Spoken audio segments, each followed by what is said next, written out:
અત્યારે મારી સાથે ભારતીય જનતા પાર્ટીના ખેડૂત નેતા રાજુભાઈ કરપડા જોડાયા છે. રાજુભાઈ, શું કહેશો? જીતુ વાઘાણી દ્વારા અત્યારે હાલ જે વીજપોલ નાખવાનો આખો મુદ્દો ચાલતો હતો, વિવાદ ચાલતો હતો, એને જ લઈને નિર્ણય કરવામાં આવ્યો છે, વળતરમાં વધારો થશે એવી વાત કરવામાં આવી છે. તો ખાસ કરીને આજનો જે નિર્ણય છે, તો એક ખેડૂતના દીકરા તરીકે આ નિર્ણયને ખરેખર આવકારીએ છીએ.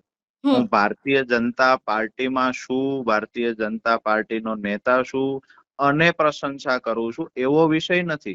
હમ. વિષય એ છે કે આજ દિવસ સુધી ખેડૂતોને શું મળતું હતું હમ. અને હવે સરકારે નિર્ણય લીધો એનાથી ખેડૂતને શું વળતર મળશે.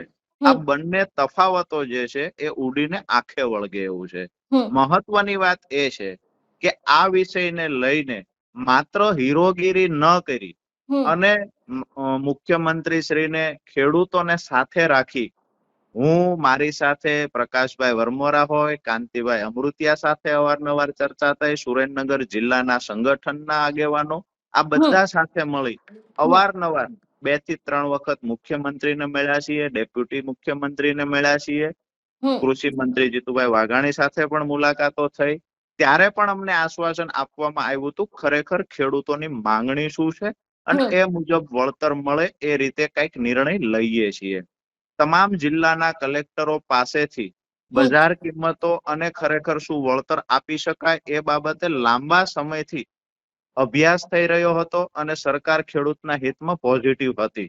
કદાચ મને એવું લાગે છે ગુજરાતના ઇતિહાસમાં પહેલી ઘટના હશે કે સરકાર સામે ખેડૂતોએ આંદોલન કર્યું હોય, હમ. રેલી કરી હોય. તો ટ્રેક્ટર રેલી જ્યારે કરી ત્યારે પણ ફૂડ પેકેટ આપવા, પાણી આપવું, છાસ વિતરણ કરવું આ પોલીસ દ્વારા કામગીરી થતી હતી. હમ. અત્યારે પણ જે ખેડૂત આંદોલનમાં અનશન પર બેઠેલા આગેવાનો છે, હમ. વારંવાર સરકાર દ્વારા મુલાકાતના અથવા તો મીટિંગ માટે બોલાવવાના પ્રયત્ન થયા. ખરેખર જે માંગણી છે એને લઈને સરકાર સાથે મીટિંગ કરો, પરંતુ અમુક ચોક્કસ પાર્ટીના લોકો કે અમુક ચોક્કસ આગેવાનો દ્વારા ક્યાંય હમ. ને ક્યાંય ખેડૂત અને સરકારનું સમાધાન ન થાય એના હમ. માટે સતત પ્રયત્નો થયા.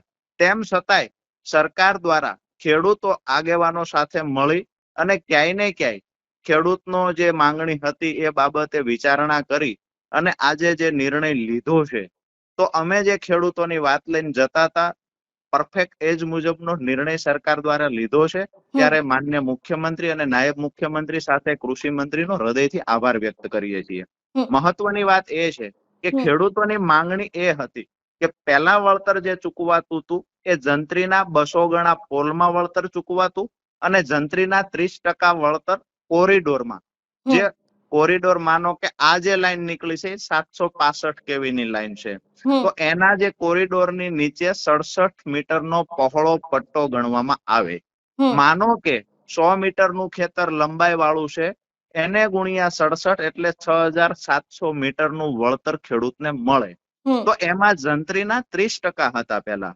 તો ખેડૂતોની માંગણી એ હતી કે પોલમાં જે જંત્રીના 200 ગણા ચૂકવાય છે, જે કોરિડોરની નીચે વળતર ચૂકવાય જંત્રીના 30%, હમ. પરંતુ જંત્રીની કિંમત ખૂબ નીચી છે.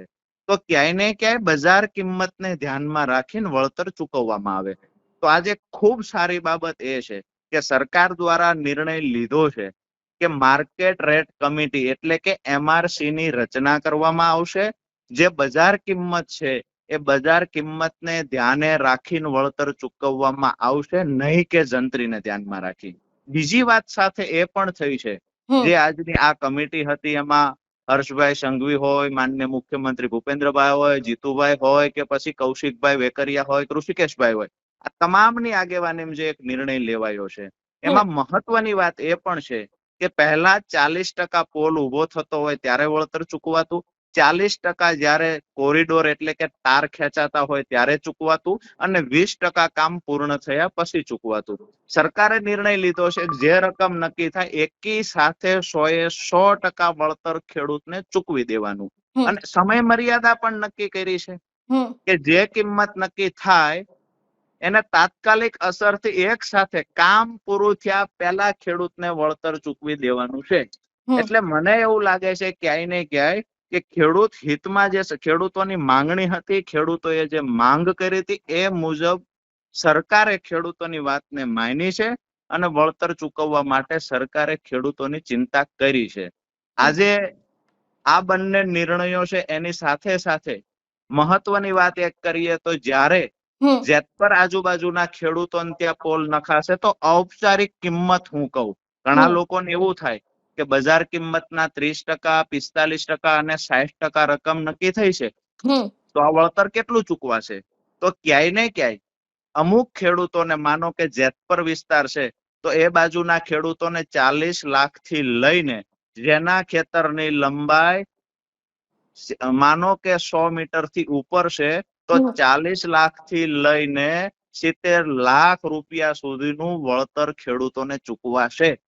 આ કોંઢ વિસ્તારની વાત કરીએ તો 25 થી 30 લાખ સુધી 100 મીટર ઉપરની લંબાઈ વાળા મહત્તમ ખેડૂતોના ખેતર છે તો એમાં 25 થી 30 લાખ ઉપરનું વળતર કોંઢ આજુબાજુના ખેડૂતોને મળશે. બીજી સાથે એ પણ વાત કરું આજે નિર્ભયના માધ્યમથી કે ખેડૂતોને ગુમરાહ કરવાના અમુક લોકો જે પ્રયત્ન કરે છે એને એક સંદેશ આપીએ છીએ કે તમે ખેડૂતોને સાચી માહિતી પહોંચાડો. કહેવામાં આવે છે ખેડૂતોને તમારા ખેતરમાં લાઈન પસાર થાય એટલે ક્યારેય તમારું ખેતર બિનખેતી નહીં થાય. વાસ્તવિકતા એ છે જે આજે નિર્ભયના માધ્યમથી ખેડૂતોને કહીએ કે માની લીધું 66 કેવીની લાઈન છે તો 18 મીટરનો કોરિડોર એટલે કે તારની નીચે પહોળો 18 મીટરનો પટ્ટો એને ન થાય. એવી જ રીતે 765 કેવીની લાઈન હોય તો 67 મીટરનો પહોળો પટ્ટો એને ન થાય. પરંતુ સરકારને જે તમે એને કરતી વખતે 40% થી 60% જમીન આપો છો, જેમાં રોડ બનતા હોય, કોમન બનતું હોય, બરાબર છે, તો એ જગ્યામાં આ જગ્યા તમે કોરિડોર નીચેની આપી શકો છો અને તમારું ખેતર એને થઈ શકે છે. એટલે ક્યાંય ને ક્યાંય ખેડૂતોની માંગણી તો વ્યાજબી જ હતી, ખેડૂતોને વળતર વધુ મળવું જ જોઈએ એમાં હું સહમત જ છું, પણ આગેવાનો કોઈ ખેડૂતોને ગુમરાહ કરતા હોય તેને વિનંતી કરીએ છીએ કે ખેડૂતને ગેરમાર્ગે દોરવાનું કામ બંધ કરજો. ભૂતકાળમાં પણ આ જ સરકારે ખેડૂતોની ચિંતા કરી છે અને આજે દેશમાં કોઈ રાજ્યની સરકાર ન ચૂકવતી હોય એવડું વળતર ભારતીય જનતા પાર્ટીની સરકાર ગુજરાતમાં ચૂકવવા જઈ રહી છે. અને હજુ પણ ક્યાંક ખેડૂતને કદાચ અસંતોષ હશે તો એ ખેડૂતની સાથે કમિટી બેસશે અને ખેડૂતને સારામાં સારું ઐતિહાસિક વળતર મળે એ અપેક્ષાય રાખું છું અને ખેડૂતોને ભરોસો પણ આપું છું. બિલકુલ રાજુભાઈ, આપ અમારી સાથે જોડાયા એ બદલ આપનો ખૂબ ખૂબ આભાર. Thank you.